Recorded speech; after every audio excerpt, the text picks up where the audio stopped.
The sun is shining as we head into a new week on Project Purdey. Some signs of spring here on the trees as well, which is lovely. We've got a week now before Purdey goes for her roadworthiness test, so lots to do. We're trying to refit the seat and the harnesses, and these straps, the crotch strap, have to come underneath the seat and fix at the back, which makes it a real pain to get everything in. But we need to protect that bit of metal that's going over, so we're going to use some more of that stuff that we used for the seat box opening. This is the stuff, and I'm just going to put it along that metal edge. Up at the back. Down the front. It was enough of a pain getting these seats onto the mounts when they were on the workshop bench, but it is a real pain doing it in the car. But we needed to have the mounts in place to work out where the belts go, so it's chicken and egg really.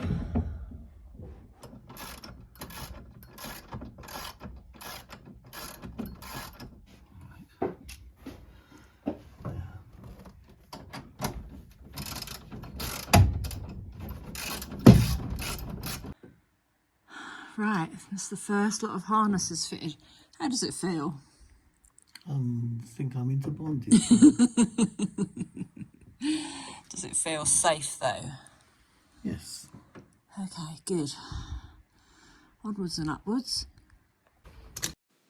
Although this definitely isn't needed for the roadworthiness test, I thought I'd take the opportunity to start getting some of the stickering on the car, which we need to have to promote our sponsors during the Santana Trophy and beyond.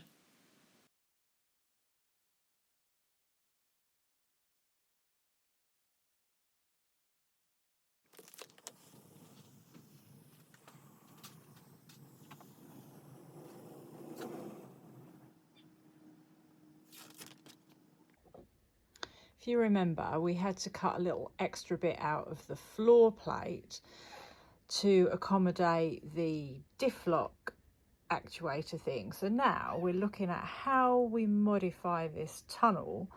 This is kind of where the edge needs to come. That's the bit that we've cut out. So imagine that's that. And now we have to fabricate something to close all of that in. This is the start of the tunnel modification. Hello Lily, I'm not sure you're helping. Chris has made this piece of metal which gives us the former for where it needs, the shape needs to come that we can fix through, and now I've got to make some kind of form to kind of fill this in a sort of aesthetically pleasing manner. I've made a little form for the shape of this bit that's going on the transfer box cover, and now Chris is doing something with, what is this, fiberglass matting? Yep. And this is not your first time at doing something like this, is it? No, we have done this a couple of times before. So that fabric stuff you're soaking with, what is? The resin, 2-part resin. Okay. And that kind of reacts, does it? Yeah, they two have a chemical mix. So it's a little bit different to the fiberglass in that we did before on the doors and stuff. No, this is actual polyester resin of some sort. Okay. It's like grown up paper mache, isn't it? Without any paper. And how long does this take to go off? Got 30-minute work time. Oh, gosh, quite quick then. Yes.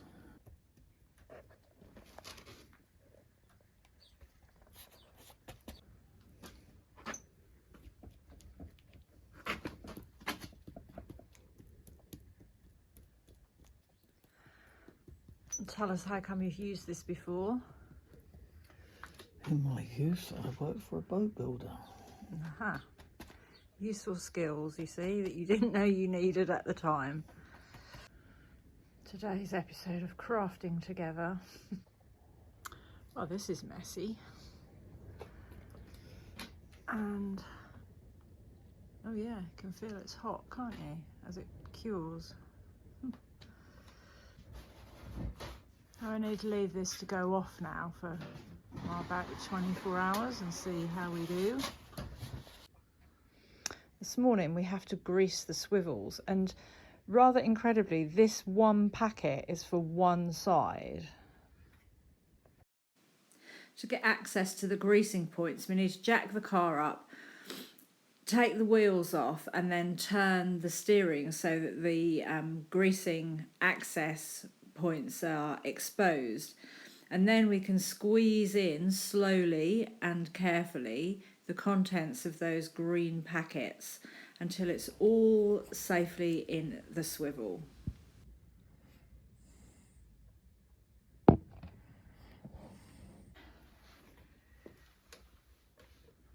And then I've got to take it off because it's not tight enough.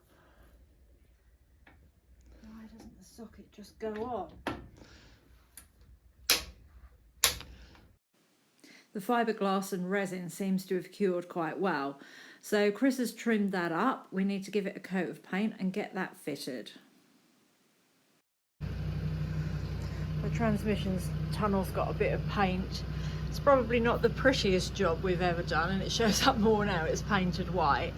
But the object of the exercise is obviously to cover up the transmission, and we can make it prettier later, but it's fine for now and it should get us through the control technique.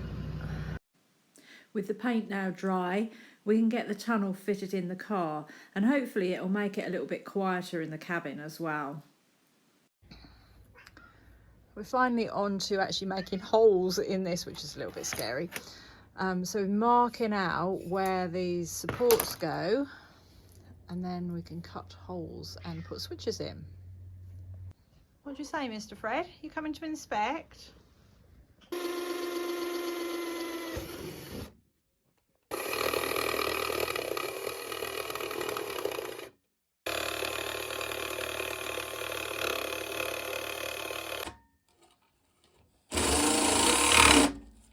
That's a hole. Yep, the first hole for the switches. It's about the right length.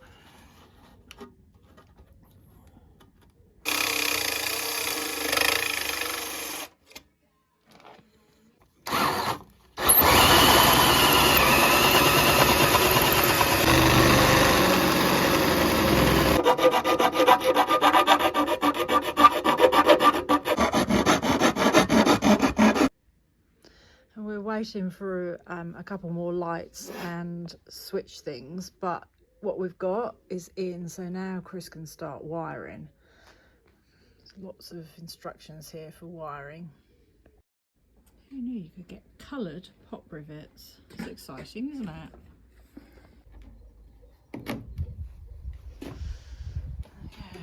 We have to put the UK plates on to get a control technique, even though we hope that eventually it should be on French plates, but this is the start of the process, so she's got to be right first. See what we've got. These should be warning lights. Ooh, lots of different colours. Okay, so we've got to decide what colours we want then. Yeah, I think red for the oil pressure and yellow for the diff lock. I think that's a good selection. Yeah. I thought we ought to check that these lights work before we put them in, but I'd say that's working.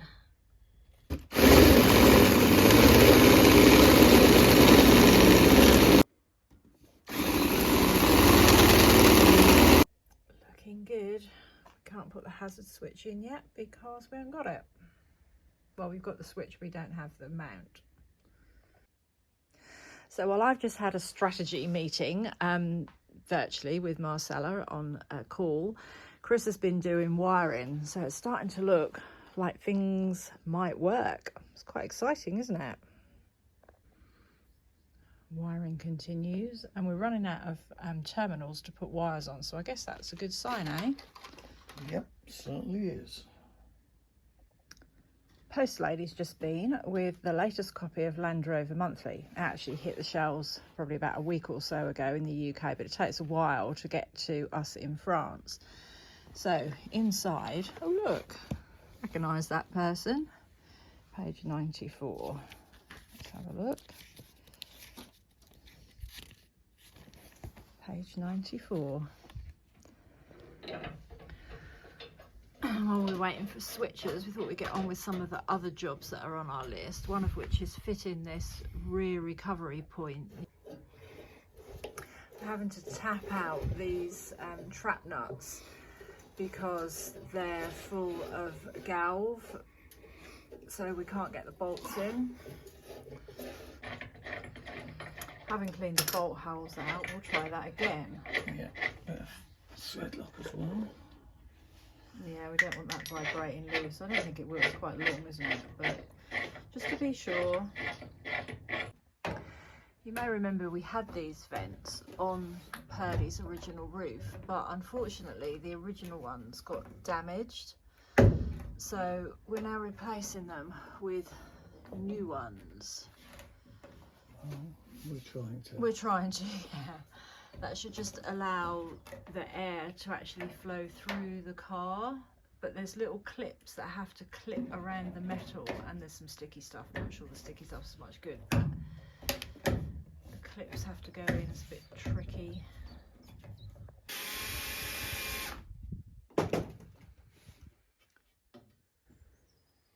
That's okay.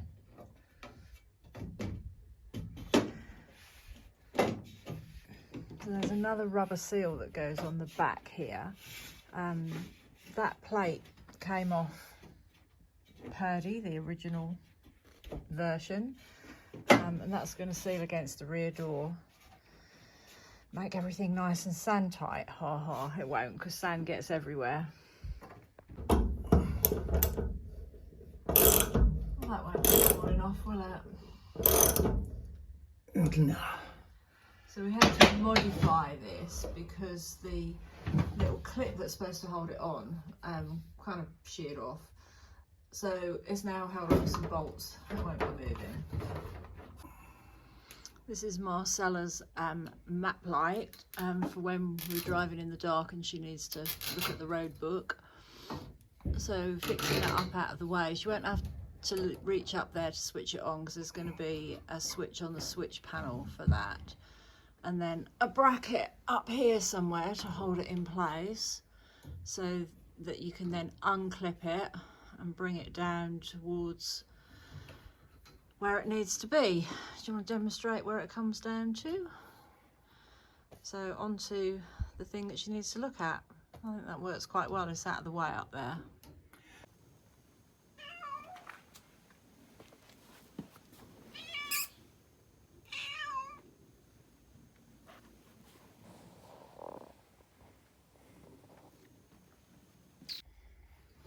Just doing a trial fit of this instrument panel. I think it looks quite smart, quite professional even.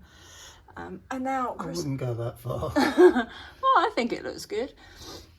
And putting in some supplementary fuse panels down there underneath the steering, or next to the steering column. Doing the top two on this side.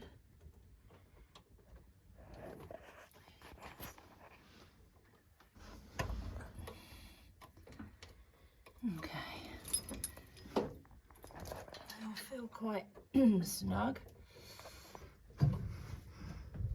So, we're putting the ignition on. Yeah, go for it. Just forget that. Well, that's encouraging. We've got an oil pressure light, we've got some voltage.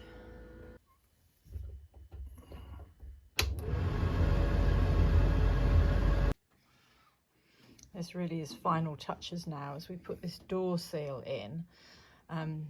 That should seal the door completely, as much as a Land Rover door's ever sealed, of course.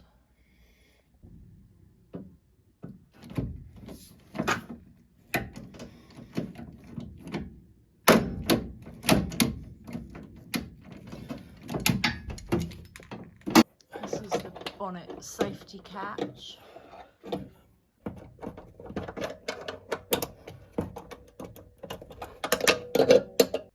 Spring has finally arrived by the looks of it. There's a bit of sunshine, the trees are bursting into leaf.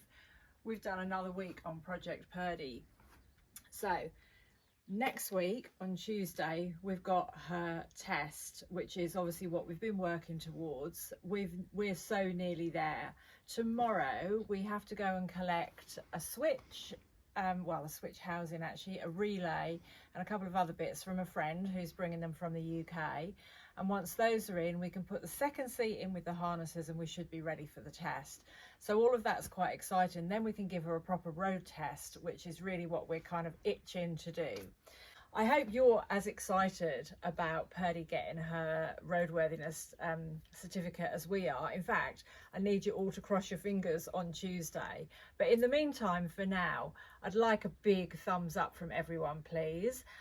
Don't forget, if you haven't hit that subscribe button and you're able to, please do so, because it really helps us grow our channel. So that's it for this week. Next week, we'll see you for the big day.